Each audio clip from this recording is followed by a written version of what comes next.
Hi hello ನಮಸ್ಕಾರ ಎಲ್ಲರಿಗೆ ಸಹ ನಾನಿವತ್ತು ಸೋರೆಕಾಯಿಂದ ಸಿಂಪಲ್ ಆದಂಥ ಪಾಯಸದ ರೆಸಿಪಿಯನ್ನು ನಿಮ್ಮೊಟ್ಟಿಗೆ ಶೇರ್ ಮಾಡ್ತಾ ಇದ್ದೇನೆ. ಸೊ ವಿಡಿಯೋನ ಸ್ಕಿಪ್ ಮಾಡದೆ ಎಂಡವರೆಗೆ ನೋಡಿ. ಮಾಡಲಿಕ್ಕಂತೂ ತುಂಬ ಈಸಿ ಆಗಿರ್ತದೆ ಆ್ಯಂಡ್ ತಿನ್ಲಿಕ್ಕಂತೂ ಸಖತ್ ಟೇಸ್ಟಿ ಆಗಿರ್ತದೆ. One of the my favourite ಪಾಯಸ ಅಂತೇಳಿ ಹೇಳ್ಬೋದು. ನಾನಿಲ್ಲಿ ಸೋರೆಕಾಯಿ ಪಾಯಸ ಮಾಡಲಿಕ್ಕೆ ಮೊದಲಿಗೆ ಸೋರೆಕಾಯಿಯನ್ನು ಚೆಂದ ತುರಿದು ಇಟ್ಕೊಂಡಿದ್ದೇನೆ. ಅದಾದ ನಂತರ ಸ್ವಲ್ಪ 1 ಸ್ಪೂನ್ ಅಕ್ಕಿ ಹಿಟ್ಟು, ತುಪ್ಪ ಬೇಕಾಗ್ತದೆ, ಅದೇ ರೀತಿಯಾಗಿ ಬೆಲ್ಲ, ಗೋಡಂಬಿ ಮತ್ತು ಏಲಕ್ಕಿ, ಹಾಲು, ಕೇಸರಿ ಮತ್ತು ಸ್ವಲ್ಪ ರೋಸ್ ಪೆಟಲ್, ಇದಿಷ್ಟನ್ನು ನಾನು ರೆಡಿ ಮಾಡಿ ಇಟ್ಕೊಂಡಿದ್ದೇನೆ. ಇದಿಷ್ಟು ಪಾಯಸ ಮಾಡಲಿಕ್ಕೆ ಬೇಕಾಗ್ತದೆ.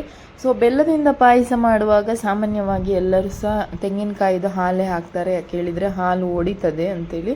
ಸೊ ನಾನೊಂದು ಏನೋ ಡಿಫ್ರೆಂಟಾಗಿ ಈಸಿಯಾಗಿ ಇರಲಿ, ತಿನ್ನಲಿಕ್ಕೆ ಸಹ ರುಚಿಯಾಗಬೇಕು, ಮಾಡಲಿಕ್ಕೆ ಸಹ ತುಂಬ ಕಷ್ಟ ಆಗಬಾರ್ದು, ಸುಲಭವಾಗಿ ಸೋರೆಕಾಯಿದು ಪಾಯಸ ಹೇಗೆ ಮಾಡೋದು ಅಂತೇಳಿ ಶೇರ್ ಮಾಡ್ತೇನೆ. ಮೊದಲಿಗೆ ಒಂದು ಪಾತ್ರೆಯನ್ನು ತಗೊಂಡಿದ್ದೇನೆ ನಾನಿಲ್ಲಿ. ಈ ಪಾತ್ರೆ ಬಿಸಿ ಆಗ್ತಿದ್ದ ಹಾಗೆ ಇದಕ್ಕೆ ಒಂದು 2-3 ಸ್ಪೂನ್ ಆಗುವಷ್ಟು ತುಪ್ಪವನ್ನು ಹಾಕ್ಕೊಳ್ಬೇಕು.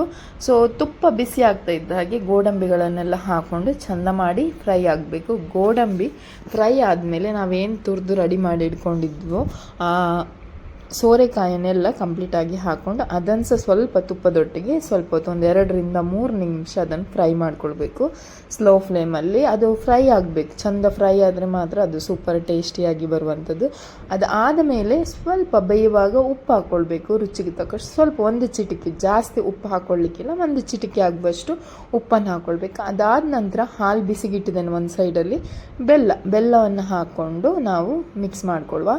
ನಾನಿಲ್ಲಿ ಹಾಲಿದು ಪ್ಯಾಕೆಟ್ ತೊಳೆದಂಥ ನೀರನ್ನು ಇದಕ್ಕೆ ಹಾಕ್ತಿದ್ದೇನೆ. ಒಂದು ಸ್ವಲ್ಪ ಹಾಲು ಪ್ಯಾಕೆಟಲ್ಲಿ ಏನು ನೀರು ಎಕ್ಸ್ಟ್ರಾ ಬರ್ತದೆ ಅದನ್ನು ಹಾಕ್ತೇನೆ. ಆಮೇಲೆ ಏಲಕ್ಕಿಯನ್ನು ಜಜ್ಜಿ ಪುಡಿ ಮಾಡಿ ಹಾಕ್ಕೊಂಡಿದ್ದೇನೆ. ನಾನಿಲ್ಲಿ ಅಕ್ಕಿ ಹಿಟ್ಟು ಯಾಕೆ ತೊಗೊಂಡಿದ್ದೇನೆ ಹೇಳಿದರೆ, ಇದು ಸ್ವಲ್ಪ ನೀರಾಗ್ತದೆ ಪಾಯಸ, ಹಾಲು ಮತ್ತೆ ನಾವು ಸೇರಿಸೋದ್ರಿಂದ. ಹಾಗಾಗಿ ಅಕ್ಕಿ ಹಿಟ್ಟನ್ನು ನೀರಲ್ಲಿ ಚೆಂದ ಮಾಡಿ ಪೇಸ್ಟ್ ಮಾಡಿ ಇಟ್ಕೊಳ್ಬೇಕು. 1 ಸ್ಪೂನ್, ಜಾಸ್ತಿ ಏನು ಹಾಕಲಿಕ್ಕಿಲ್ಲ, 1 ಸ್ಪೂನ್ ಅಷ್ಟೇ. ಆಮೇಲೆ ರೋಸ್ ಪೆಟಲನ್ನು ಹಾಕಿ ಬೇಯಲಿಕ್ಕೆ ಬಿಡಬೇಕು. ಈ ಅಕ್ಕಿ ಹಿಟ್ಟು ಹಾಕೋದ್ರಿಂದ ಪಾಯಸ ಸ್ವಲ್ಪ ದಪ್ಪ ಆಗ್ತದೆ. ದಪ್ಪ ಆಗುವಾಗ ಒಂದು ಸ್ವಲ್ಪ ತಿನ್ನಲಿಕ್ಕೆ ಒಳ್ಳೆಯದಾಗ್ತದೆ ಅಂತ ಹೇಳುವ ಉದ್ದೇಶಕ್ಕೆ ಅಕ್ಕಿ ಹಿಟ್ಟನ್ನು ಹಾಕುವಂಥದ್ದು. ಸೊ ಹಾಲಿಗೆ ಕೇಸರಿ ಹಾಕಿದ್ದೇನೆ, ಬಿಸಿ ಆಯಿತು ಹಾಲು.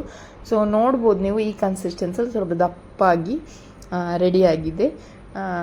ಈ ರೀತಿ ಆಗಬೇಕು. ಇನ್ನು ಸ್ವಲ್ಪ ಒಂದು 5 ನಿಮಿಷ ಬೇಯಲಿ. ಅದಾದ ನಂತರ ನಾವು ಕುದಿಸಿ ಇಟ್ಟಂಥ ಹಾಲನ್ನು ಸಹ ಇದಕ್ಕೆ ಹಾಕಬೇಕು.